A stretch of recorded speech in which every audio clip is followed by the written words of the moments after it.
नमस्कार.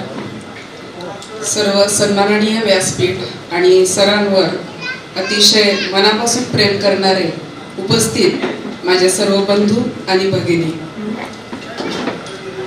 सन्मान प्राप्त झाल्यावर ज्याला गर्व होत नाही, सन्मान प्राप्त झाल्यावर ज्याला गर्व होत नाही, अपमान झाला तरी तो क्रोधित होत नाही आणि क्रोध उत्पन्न झाला तरी जो कठोर शब्द उच्चारत नाही, असा माणूस सर्वश्रेष्ठ असतो असं ज्ञानेश्वर माऊली म्हणतात.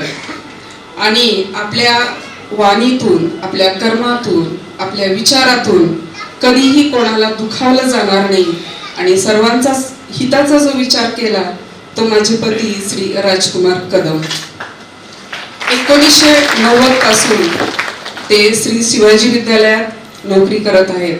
खूप नशीबवान आहेत ते की त्यांना अतिशय चांगल्या ध्येयाने प्रेरित असलेली संस्था या ठिकाणी काम करण्यास संधी म्हणून मिळाली. 1994 मध्ये आमच्या दोघांचा विवाह झाला.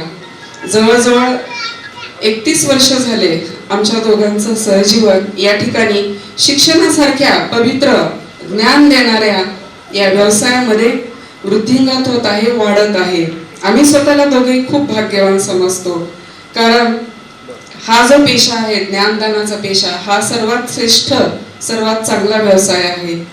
श्री शिवाजी विद्यालयात विज्ञान विषयाचे शिक्षक म्हणून त्यांनी अतिशय प्रामाणिकपणे आणि वक्तशीरपणे काम केले आणि त्याची पावती म्हणजेच त्यांनी घडविलेले विद्यार्थी, ज्यातले आज बहुतांश विद्यार्थी उपस्थित आहेत.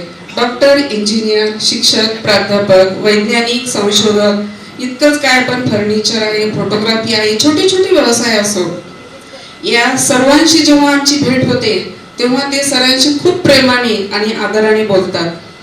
म्हणजे मला कमाल वाटते की सर्वच क्षेत्रातील विद्यार्थी आहेत परंतु ते सरांशी तितक्याच आपुलकीने वागतात आणि म्हणूनच मला म्हणजे प्राऊड फील होतो की मी या अशा सर्वगुण संपन्न व्यक्तीची पत्नी आहे.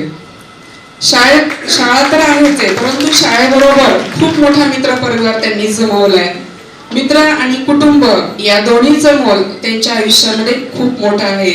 मग मित्र कोणते आहेत तर चळवळीतले पण आहेत. मग ती शिक्षक चळवळ आहे आणि डाव्या आघाडीची पण चळवळ आहे.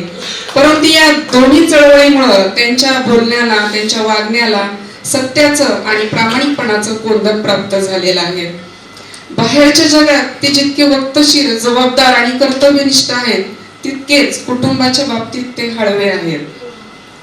म्हणजे हा हळवेपणा मला 2 वेळेस जाणवला. जेव्हा आम्ही विराज आणि शिवानीला शिकण्यासाठी आम्ही बाहेर सोडलं तेव्हा परत येताना म्हणजे आई म्हणून माझा हळवपणा मी समजू शकते, परंतु त्यांच्यातला म्हणजे एरवी कठोर वागतात परंतु येताना त्यांच्या दोन्ही डोळ्यामध्ये नॉनस्टॉप अश्रुधारा वाहताना मी पाहिलेला आहे. परंतु याचा परिणाम असा झाला की मुलांवर चांगले संस्कार घडवल्यामुळं आज विराज, शिवानी आणि श्रेयासारखी आम्हाला समजूतदार आणि गुणी मुलं मिळाले. या तिघांनी आमच्या आयुष्यामध्ये नंदनवन फुलवलेला आहे, आमच्या आयुष्याला आकार प्राप्त केलेला आहे. या आमच्या धकाधकीच्या आयुष्यामध्ये, रोजच्या नोकरी पेशाच्या आयुष्यामध्ये ज्याप्रमाणे त्यांचे मित्र त्यांच्या सोबत होते, कायम सोबत होते, त्याचप्रमाणे या ठिकाणी माझे कुटुंबीय म्हणजे सासरची मंडळी आणि माहेरची मंडळी दोघांनी पूर्ण वेळ बाहेर राहायचं म्हटल्यावर कुटुंबाचा सपोर्ट, कुटुंबाचा आधार खूप मोठा गरजेचा असतो आणि तो माझ्या आईनं, माझ्या सासू सासऱ्यांनी, माझ्या वडिलांनी, माझ्या भावंडांनी खूप मोठ्या प्रमाणामध्ये पेरलेला आहे. आणि त्याचमुळं माझ्या मुलांना असं कधी जाणवलं नाही की आई पप्पा घरी नाहीत, शाळेत गेलेले, कारण माझ्या भावंडांनी आणि माझ्या आई वडिलांनी आणि सासू सासऱ्यांनी मुलांना खूप छान प्रकारे सांभाळलेलं आहे. सरांचं एक वैशिष्ट्य आहे की ते कधीही वेळ वाया घालवत नाही. कोरोनामध्ये, लॉकडाऊन मध्ये जेव्हा सर्व ठप्प झालेलं होतं तेव्हाच पी.बी. सावंत सरांची त्यांची भेट झाली आणि समाजसुधारक बलभीमराव कदम हे पुस्तक याच काळामध्ये आकारास आलं. यावेळी नेहमी त्यांना म्हणजे आपण क्वारंटाईन होतो सर्व, परंतु यासाठी त्यांना खूपदा प्रवास करावा लागला, अनेक ठिकाणी जावं लागलं. हे बलभीमराव पुस्तक काही असंच एकदम तयार झालेलं नाही. त्यासाठी त्यांनी खूप जणांच्या भेटी घेतल्या, पुरावे शोधले, म्हणजे जे जे साहित्य त्यांना शोधता येईल. या ठिकाणी बलभीम महाविद्यालयात त्यांनी बऱ्याचदा चक्रा मारल्या, जे म्हणजे कारण बलभीम कॉलेजचं नावच त्यांच्या नावावर आहे, बलभीमराव कदम. तर या ठिकाणी त्यांनी हा जो अभ्यास केलेला आहे त्या अभ्यासाची म्हणजे कुठलंही पुस्तक असो त्यांचं, ते पुस्तक लिहिलं किंवा म्हणजे एक पेज जरी लिहिलं तरी त्याला प्रथम वाचक होण्याचं माझं नशीब आहे.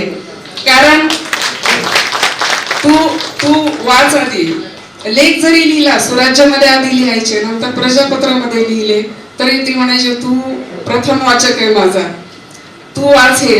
म्हणजे त्यांचं प्रत्येक पुस्तक असो, प्रत्येक शब्द असो, तो वाचनाचा मला सवय लागली. आणि याच्यामुळे काय झालं, माझं वाचन म्हणजे माझं वाचन आहे, तर माझं वाचन असं साधारण कथा कादंबऱ्यापुरतं मर्यादित आहे किंवा बाल साहित्यामध्ये मला रुची आहे तर ते वाचते. परंतु सरांचं वैचारिक जे आहे हे वाचन खूप घडलं आणि त्याच्यामुळे मला सुद्धा एक त्यांच्या जी म्हणजे जीवनाची दिशा आहे की त्यांना नेमकं काय अपेक्षित आहे, त्यांना काय आवडतं, त्यांची जडणघडण कशी आहे वैचारिक, हे मला समजलं. मी स्वतःला खरंच खूप नशीबवान समजते, कारण एक कर्तव्यनिष्ठ, जबाबदार, प्रेमळ आणि अभ्यासू व्यक्तिमत्वाची मी या ठिकाणी जोडीदार आहे. त्यांना या ठिकाणी काम करण्यासाठी उत्तरोत्तर अधिकाधिक प्रेरणा मिळो, बळ मिळो यासाठी मी प्रयत्न करणारच आहे. कारण त्यांनी शिक्षकांसाठी खूप काम केलेलं आहे,